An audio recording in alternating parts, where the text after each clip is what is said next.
안녕하십니까. 네, 오늘 또 우리 대한민국과 경제적 민주주의 한번 강의를 듣도록 하겠습니다. 우리 임수환 박사님 모셨습니다. 안녕하십니까. 오늘은 이제 공기업 민영화인데요. 네. 이제 뭐 이렇게 얘기를 시작합시다. 이제 97년 12월에 IMF와 구조조정 프로그램에 우리가 합의를 해서 네. 소위 우리가 이제 IMF 위기를 겪는 과정인데요. 네.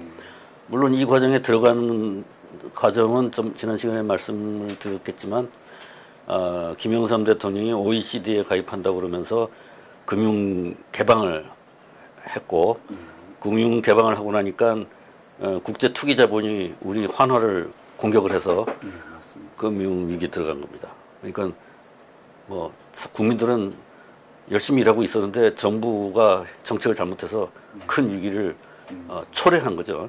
초대한 거예요, 초대. 근데 이제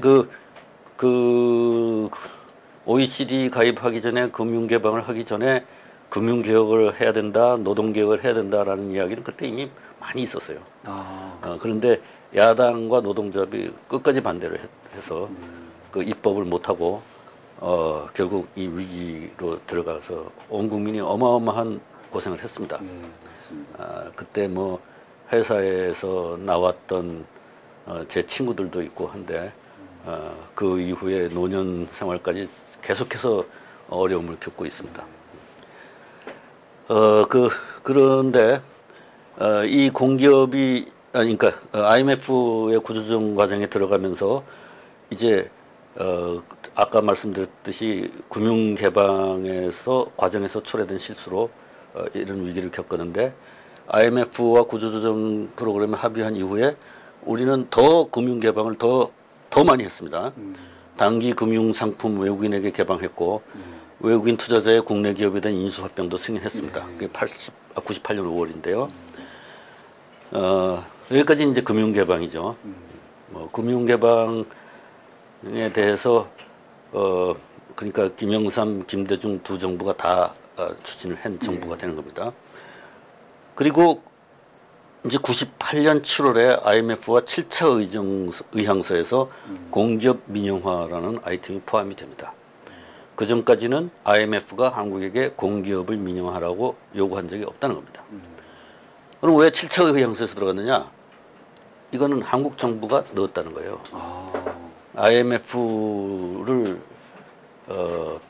IMF 프로그램에다가 넣음으로 해서 IMF의 권위를 이용해서 공기업 민영화를 한 겁니다.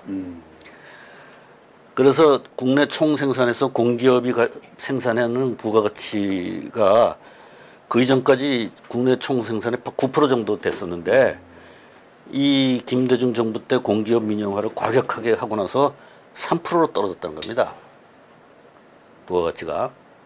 그러니까 그 전에 9%를 차지하고 있을 때는 우리나라가 순수 자본주의라기보다는 혼합경제라고 말할 수 있을 정도였어요. 맞아요. 공기업이 10%, 9%, 10%의 부가가치를 차지하니까 순수 자본주의는 아니라는 거죠. 그러니까 유럽에 있는 사회민주주의 정당들이 추구하는 그런 비슷한 경제 구조를 갖고 있었다는 거죠. 그런데 이제 그것이 3%로 떨어지니까 유럽에 있는 사회민주주의를 추구하는 프랑스라든가 영국이라든가 독일이라든가 이런 데보다 우리가 더 공기업의 비중이 낮아져 버렸어요. 영국은 우리보다 좀 높을 수 있는데 아무튼 다른 사회민주주의를 하는 독일의 유럽의 그 대륙 국가들보다 우리가 더 낮은 더 순수 자본주의에 가까이 갔습니다. 그래서 요즘 이제 젊은 사람들이 취업하기가 굉장히 어렵고 그 중에서도 이제 꿈의 직장을 이제 공기업으로 생각을 하고 있는데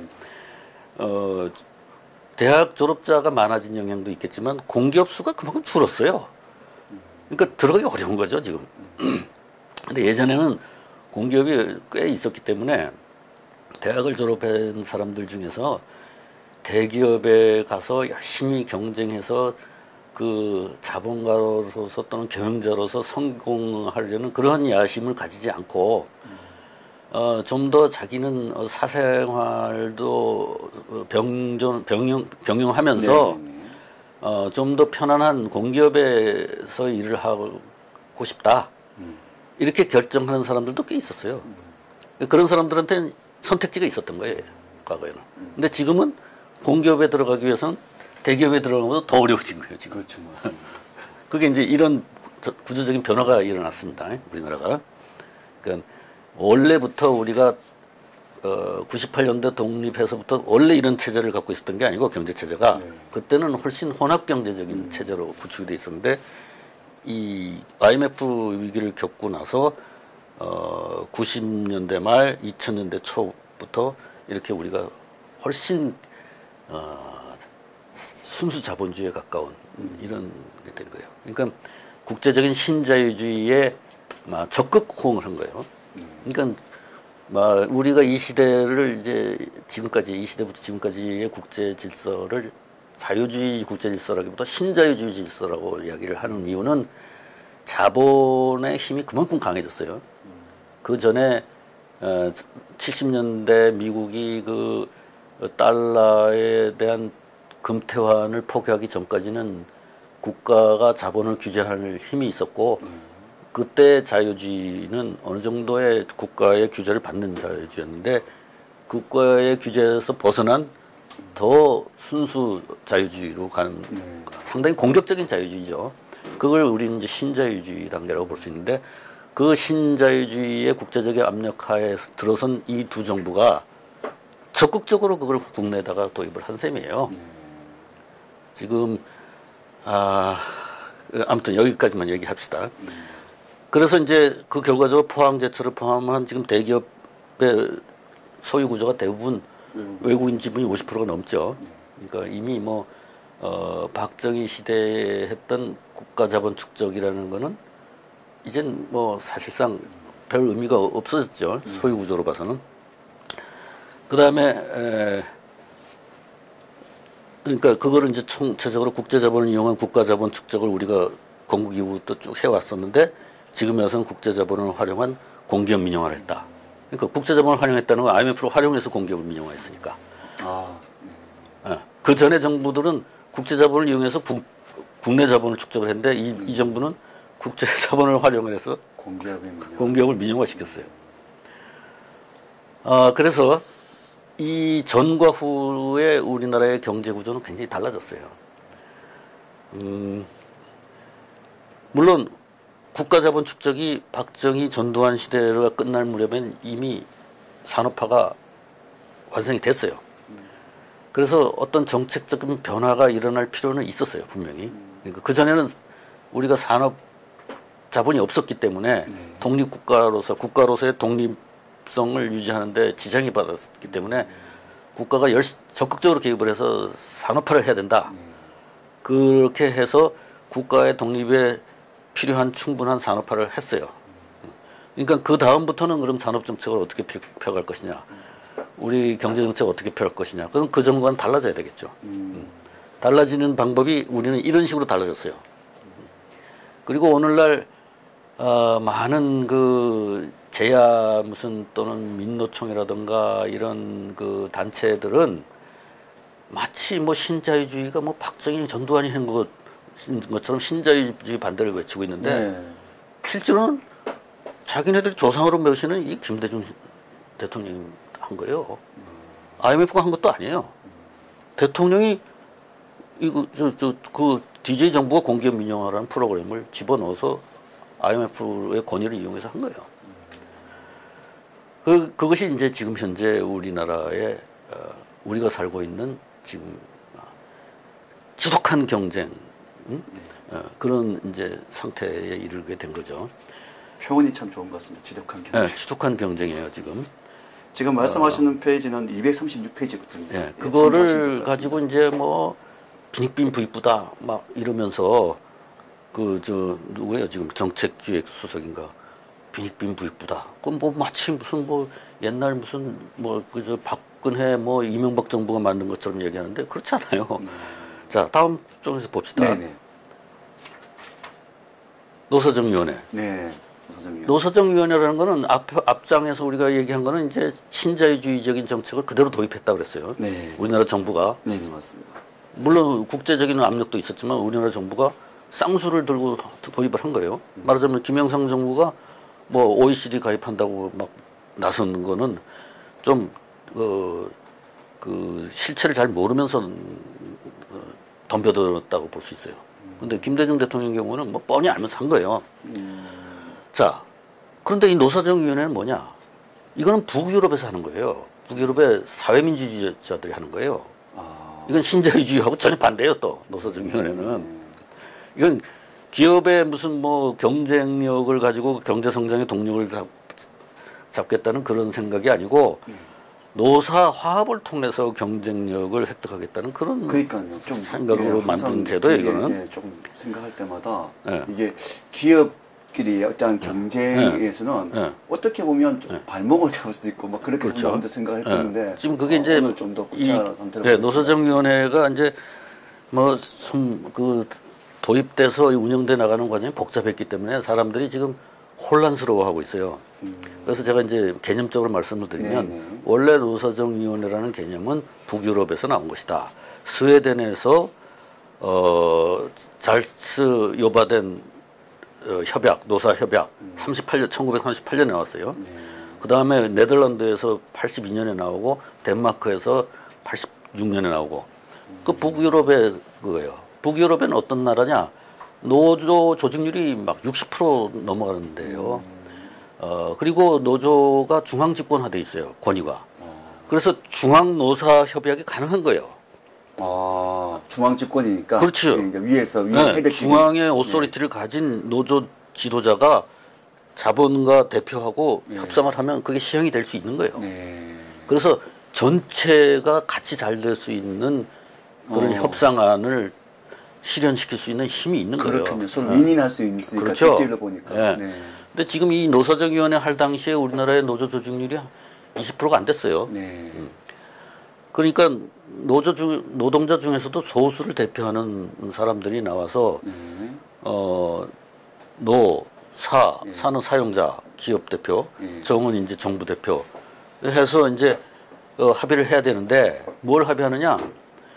이건 정부에서 98년도에 대통령령으로 노사정위원회를 설치를 했어요. 그 왜 했느냐? 그 IMF 이후에 집권을 했는데 기업 구조조정이 필요해. 왜냐하면 지금 부채 경영이 너무 많기 때문에 구조조정을 해야 되는데 구조조정 하려면 정리해고를 해야 돼. 노동자들을. 기업을 없애기도 하고 뭐 통합하기도 하고 뭐 이러려면 정리해고를 해야 돼. 근데 정리해고가 합법화되어 있지 않았어 우리가.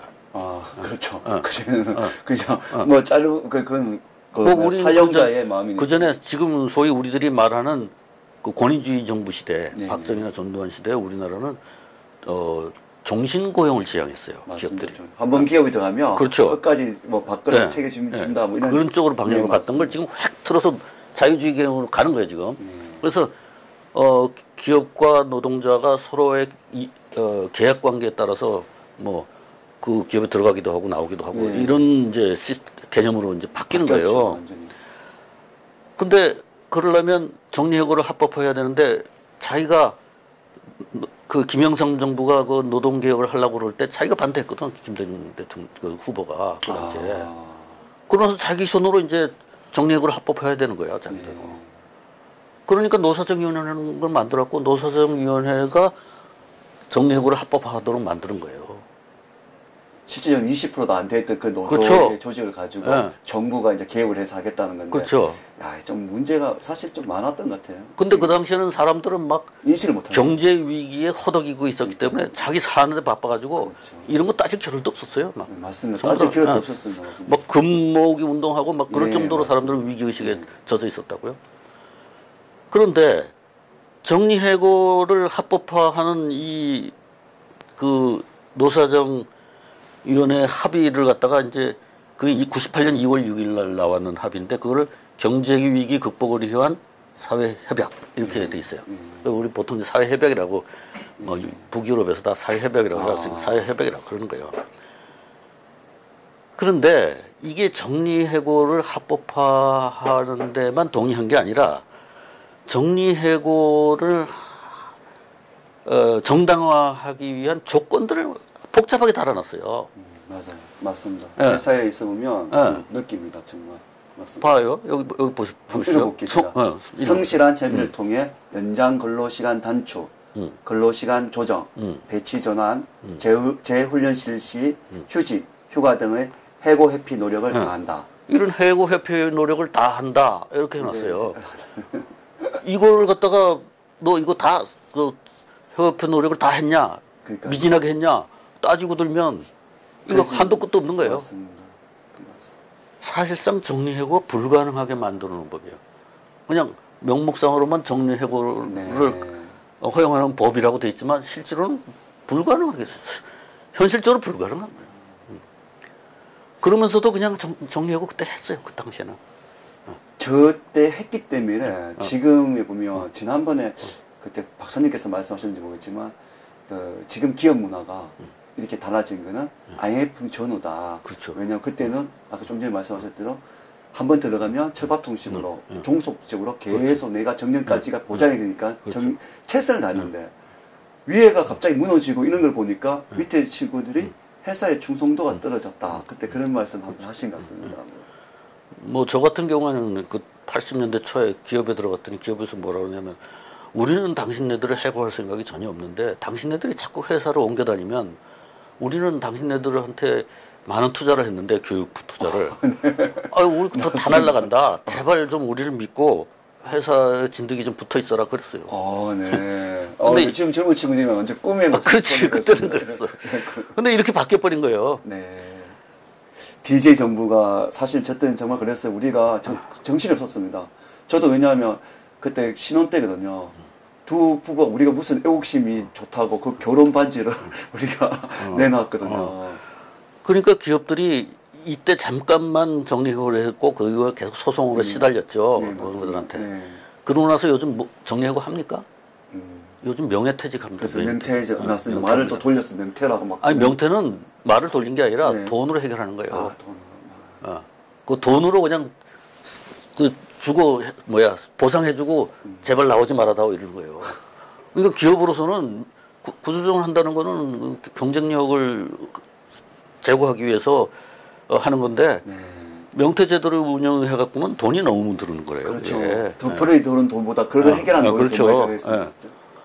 그러니까 그런 그 있으나마나한 오히려 일을 더 복잡하게 꼬는 이런 작용을 노사정위원회가 한 거예요.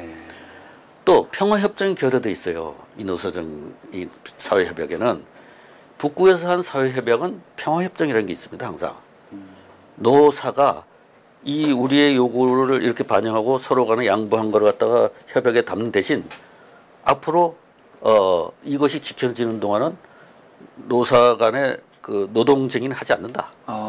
이게 들어가 있어요. 그래야 기업이 노사 협상에서 자기가 양보한 것만큼의 그 경쟁력을 획득할 수 있는 이득이 될 거 아니에요. 근데 우리나라 이 사회협약에는 평화협정이 없었어요. 그러니까 돌아서서 바로 파업할 수 있어요. 그 다음에 민노총 전체 회의에서 이 사회협약 합의한 거 부결시켜 버렸어요.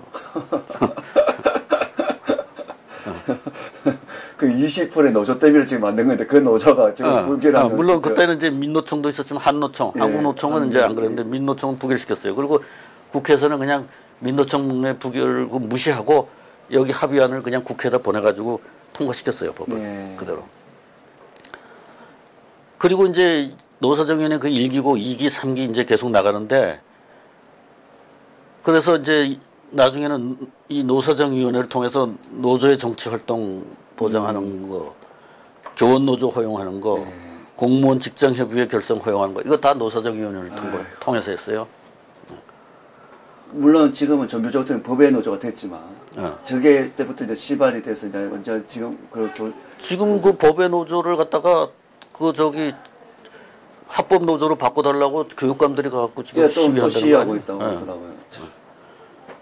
그 이제 양대 노총이 임금 근로제 10% 대변하는데 지금은 이런 사정으로 해서 기업들은 어떻게 하느냐 이제 정규직을 채용 안 하고 자꾸 비정규직을 채용해요. 계약직, 파견근무직. 또 외주로 넘겨요, 일을 자꾸. 왜냐면 자기네 회사 내에 갖고 있으면 자꾸 뭐 파업 일어나고 뭐 쟁의 일어나고 그다음에 소송당하고 그러니까 그다음에 자동화하죠. 그러니까 인력을 최소화하는. 맞습니다. 그다음에 마지막에 해외 이전하고 있어요, 공장을. 네, 맞습니다. 그런 식으로 대응을 해왔어요. 심각합니다. 이게 지금 현재의 소위 빈익빈 부익부라고 떠드는 사람들이 이야기하는 양극화 현상의 원인이에요.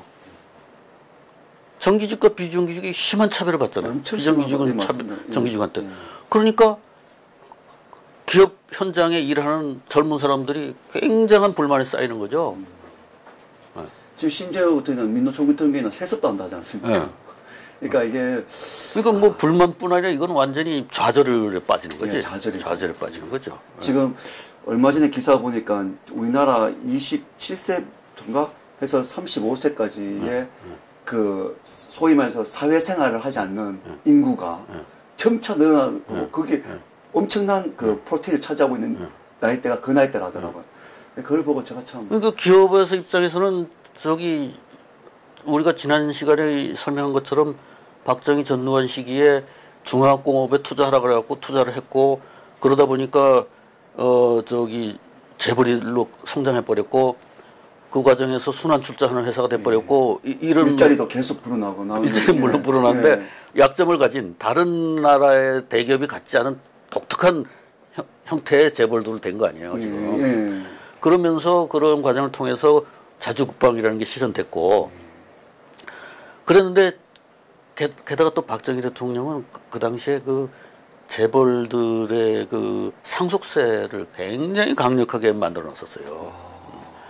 그러니까 재벌들은 사실상 그 당시에 그 국가 권력에 매여 있었어요. 꼼짝 못하고. 그런데 이제 이게 87년도 민주화 새로운 이제 그 대통령 직선제 헌법에 의해서 민주화가 되니까 재벌들은 이제 그 속박에서 벗어났죠. 국가 권력의 속박에서는. 그런데 다른 속박에 들여선 거예요 지금. 그렇죠. 여기도 있고 사법부에 또 심하면 구속도 되고 하시지 않습니까? 그러니까 상속세 다 내고 상속하다 보면 경영권 방어가 안 된다. 그렇다고 무슨 기업을 여기서 뭐 활발하게 해보려니까 그 고용하기가 어렵다. 노동자들 관리하기가 어렵다. 그렇죠. 그러니까 해외로 다 나가요. 해외 맞습니다. 이게 제일 심각합니다. 지금 해외 나가는 게. 그렇게 되니까 해외에서 소득이 자꾸 발생하니까 일반 국민들이 쓸 돈은 없죠. 해외에 나가면 해외 범인만. 그렇지. 이게 우리나라 사람들이 그런 생각하더라고요. 해외에서 번 돈은 우리로 가져. 그게 아니지 않습니까? 주주들이 가져가지. 주주들이 그 주식을 갖고 있는 주주들이 그 이익 배당을 받아가지고. 그러니까 일반 근로자들은 굉장히 어려워지는 거예요. 근데 피폐지죠. 근로자들한테 가는 몫이 이제 점점 줄어드는데 그 줄어든 거는 정규직이 다 가져가. 나머지 비정규직은 뭐 허덕허덕 일만 했지. 맞습니다. 자기 체력만 소모되고 늙으면 뭐 대책도 없어요. 그렇습니다. 그렇다고 예전처럼 종속대에서 내가 근무할 수 있는 보장도 없기 때문에. 그러니까 이제 중소기업에서 대기업에 하청받아서 하는 중소기업의 근로자는 뭐 다 비정규직이지 뭐. 맞습니다. 그러니까 그 많은 근로자들이 그 불만과 좌절감에 빠져 있다. 지금 딱 그렇습니다. 그게 소위 지금 하는 양극화의 본질이에요. 네, 맞습니다. 그 다음에 이 기업에서 있는 사람들이 그러면 자기 노후가 보장되느냐? 50이면 다 퇴직이에요. 그러면 연금을 뭐라 해요? 연금. 국민연금 얼마 안 되잖아요. 지금 공무원연금, 무슨 교원연금, 군인연금 많잖아요. 그 연금을 통합해줘야 될 거 아니에요. 그렇죠. 그래서 그 연금 개혁하려고 박근혜 대통령이 굉장히 노력했잖아요. 맞습니다. 연금 개혁하려고 그러고 정규직, 비정규직, 정규직 과보된 거 철폐하려고. 비정상의 정상화란 말이 거기서 나온 거 아닙니까? 그때 민노총이 반대하고 국회에서 반대하고 결국은 대통령 끌어내린 거 아니에요? 탄핵까지 간 거 맞습니다. 그 자기네들이 양극화 해서 하려고 노력하는 정부로 끌어내려놓고 지금 양극화해서 한다고 지금 뭐 그러니까 이게 세금 잔뜩 갖다가 뭐 자기 돈처럼 쓰고 있습니다 지금 보면. 이게 참 답답한 게 지금 그 해외 이전이 지금 왜 무서우냐면 꿀뚝 사람이 나가니까. 그렇죠. 기술 이전도 안 될 뿐더러 파이가 작아지니까 먹으려는 사람은 많고 기술도 다 유출돼야죠. 파이는 적고 이게 정말 앞으로 점점 심각해질 것 같아요. 그렇죠. 반도체도 계속 1등 하라는 보장도 없어질 것 같고. 그러니까 제가 볼 때는 지금 우리 양극화 해소하는 핵심은 두 가지예요. 예. 정규직 비정규직 철폐하는 거하고 예. 그다음에 그 은퇴 후에 그 연금 문제 연금 문제 개혁하는 것 두 가지예요. 근데 둘 다 반대하는 사람들이 지금 집권하고 있는 거예요. 그렇잖아요. 계속해서 그거 못하게 국회에 앉아가지고 하다가 나중에 촛불 시위하고 그랬던 사람들 아니에요. 어떻게 보면 해법은 바로 코앞에 있었는 눈앞에 있었던 거네요. 그 어렵죠, 근데 그게. 그치, 물론 어렵지만 굉장히 어려운 일이죠. 그러니까 탄핵까지 당하셨는데 어렵지만 그래도 좀 우리가 다시 한번 좀 우리 밑에 세대를 위해서 희생을 하자면 17일만 양보하면 될 것 같기도 한데. 그런데 그렇게 해놓고 자기네들은 지금 세금 걷어갖고 그 불만 세력들한테 세금 걷어서 나눠주겠다는 건데 그 세금도 뭐 전부 다 박근혜 대통령이 그 AI 도입해갖고 세금 많이 걷어들일 수 있는 체제를 만들어 놓으니까 그거 지금 활용하고 있지. 맞습니다. 자기들. 이게 피땀 흘린 사람들의 돈이 아닌 좀 뭐 소위 말해가지고 아스팔트에 있던 사람들이 들어가서 하나 보니까 그렇게 된 거예요. 문제가 되는 것 같습니다. 그래서 이제 오늘 뭐 여기 마지막으로 국제협력까지 마칩시다. 네.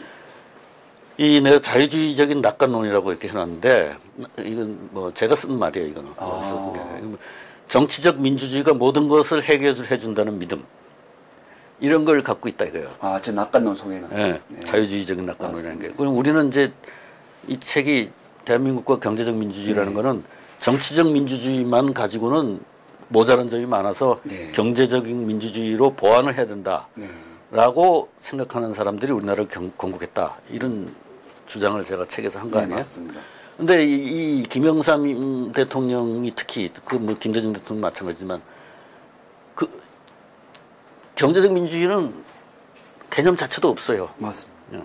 그동안 그 제야에서 뭐 야당에서만 활동하고 나라 정치에 직접 운영을 안 해봐서 우리 경제적 민주주의 전통을 물려받은 적이 없어. 그래서 정치적 민주주의가 모든 걸 해결해 준다고 믿고 있어요.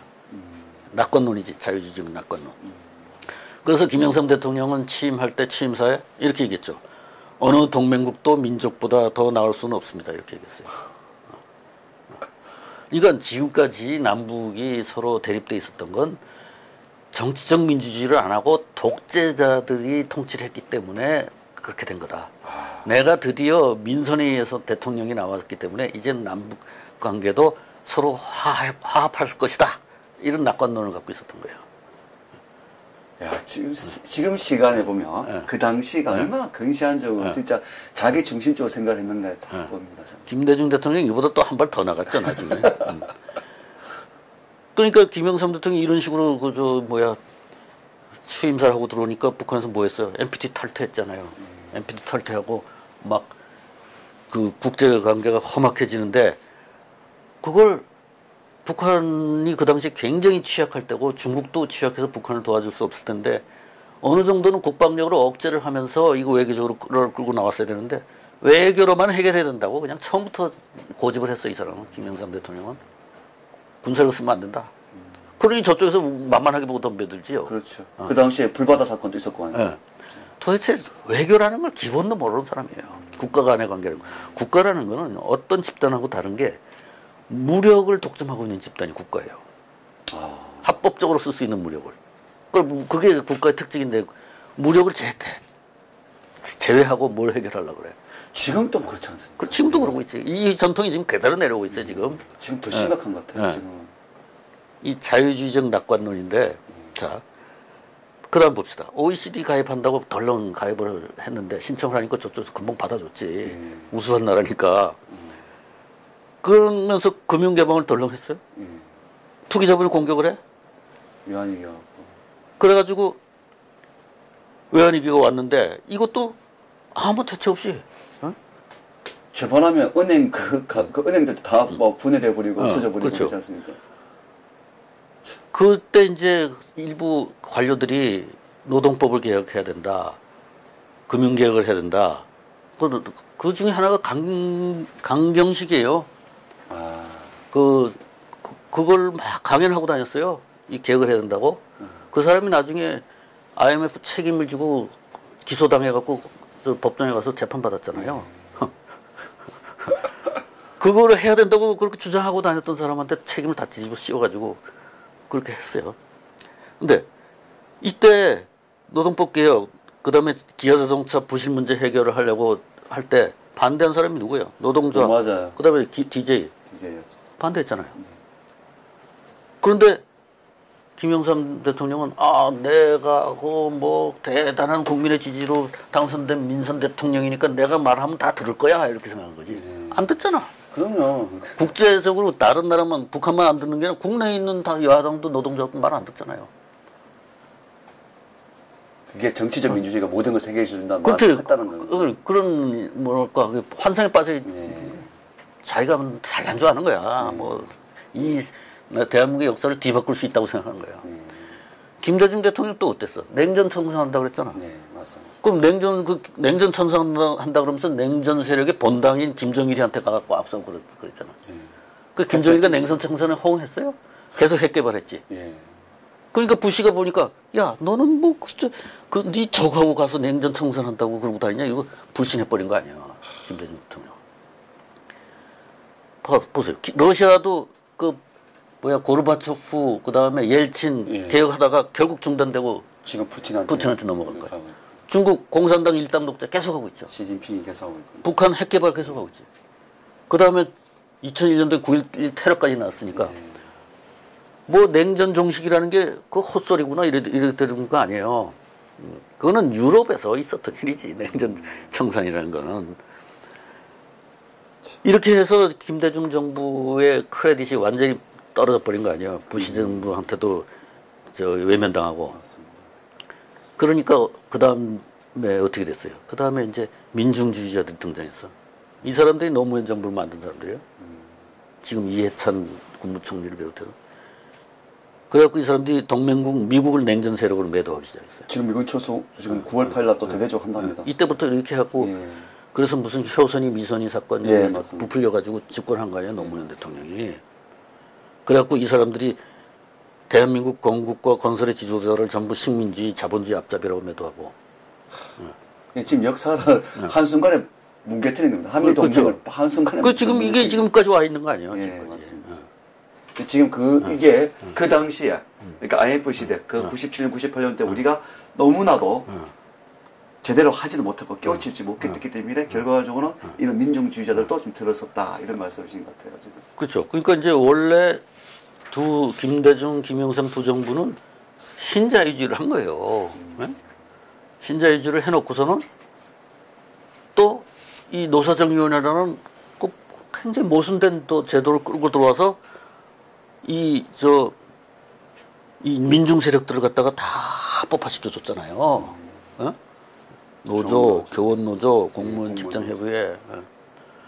그러고 나서는 자기를 이제 정권 운영에 실패로 이제 끝내고 나서는 민중주의자들로 들어와서 정치로 입문하도록 길을 다 열어줬고 그 사람들이 지금은 이제 집권 세력이 된 거 아니에요. 그러면서 이 사람들이 그 이후에 들어온 그 이명박 박근혜 정부가 그 국가 그 운영을 하는 거 개혁하는 거 다 그 못하게 뒤에서 발목 잡고 반대를 위한 반대를 계속하고 그렇게 해서 몰아내고 지금 다 감옥에다 쳐넣어놓고 그리고 지금 그 양극화의 근본 원인인 정규직 과보험 문제와 그 연금 개혁 문제는 도외시하고 안 하고 입도 안 하고 있잖아. 세금만 들이다 걷어갖고 분배하는 그 자기네들은 분배꾼 아니에요. 라스베가스 카드 딜러 아니에요, 딜러. 정확한 말씀이 맞습니다. 예. 이게 무슨 야바오도 아니고 이게 무슨 뭐. 그러니까 맞습니다. 아무튼 오늘 너무 답답한 현실인 것 같습니다. 여기까지 해서 이제 다음 시간은 이제 우리 7장이네요. 볼스베키 후신들 해서 좀 더 재밌는 또 강의를 들어보도록 하겠습니다. 오늘 고맙습니다. 수고하셨습니다. 수고하셨습니다. 수고하셨습니다.